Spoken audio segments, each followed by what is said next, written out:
med på Facebook. I kan se, at han er kommet hjem i varmen, og det er han glad for. Men han har også nyt at være her i Danmark rigtig meget. Og hvis I ikke har set det på Facebook, så skulle vi hilse jer alle sammen og sige til jer, at han har haft det fantastisk, og han vil aldrig glemme det her. Men lad os give ordet, og så Bobber. Bobber, han er jo også smuttet en tur til USA. Han burde jo også være der, men sådan er det. Og han svarer, han er syg, ja, det får sgu ikke for. Men så ansvaret over, det bliver bare, ja, det bliver så cheftræneren Christian Burholm.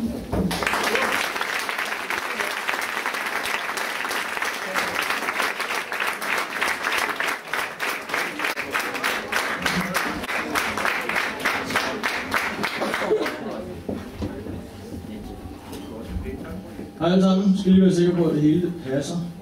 Men vi vil gerne starte med en spiller, som skal have en ny offense i år, som har gjort det godt. Lige pludselig skulle udfylde en rolle, som man ikke havde været vant til, som man aldrig nogensinde havde gjort før. Kommer fra nok næsten det største skift, man kan lave på en fodboldbane, og alligevel gør det fantastisk og stepper op, gør hvad han får besked på, er rolig og har overblik. Så derfor skiftet fra D-line til quarterback, der er det Lukas Blum.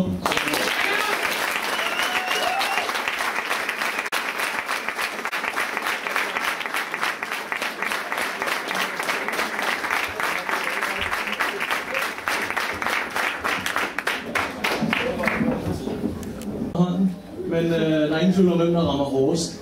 Og hvem der gør den største forskel på defense, når som helst og hvor som helst. Så Jonas Vestergaard.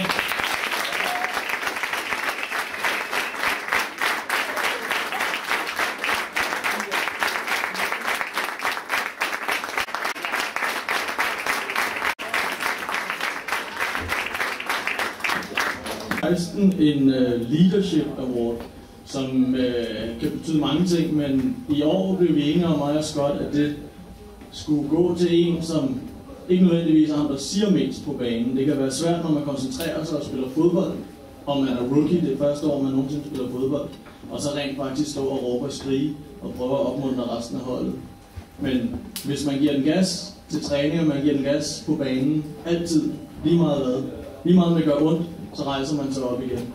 En af de få drenge, som ikke tuder, når det gør ondt, og som bliver ved med at give den gas. Og han har forbedret sig utrolig meget, så derfor er årets leadership award Andreas Hansen.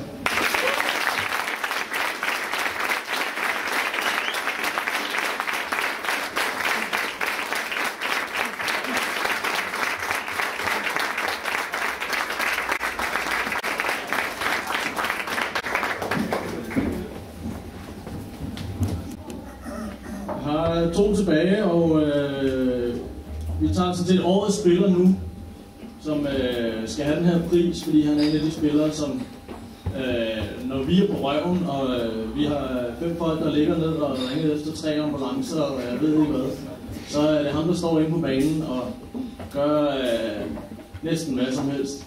Han kan spille receiver, han kan spille linebacker, han kan spille defensive linjemand, han spiller quarterback. Han har også været vores punter, han har også været vores kicker. Der er ikke det, han ikke har været i den samme kamp, og han bliver stående, og det er ikke ham, der lægger sig ned først. Så al respekt til Thomas Mortensen.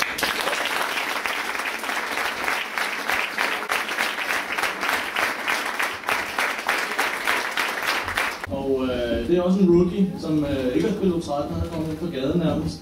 Og han har givet en gas, og han er blevet utrolig meget bedre. Spiller begge veje, og han er igen ikke en, der lægger sig ned, eller en, der tuder. Og derfor så går årets O-line award til Rasmus Nielsen.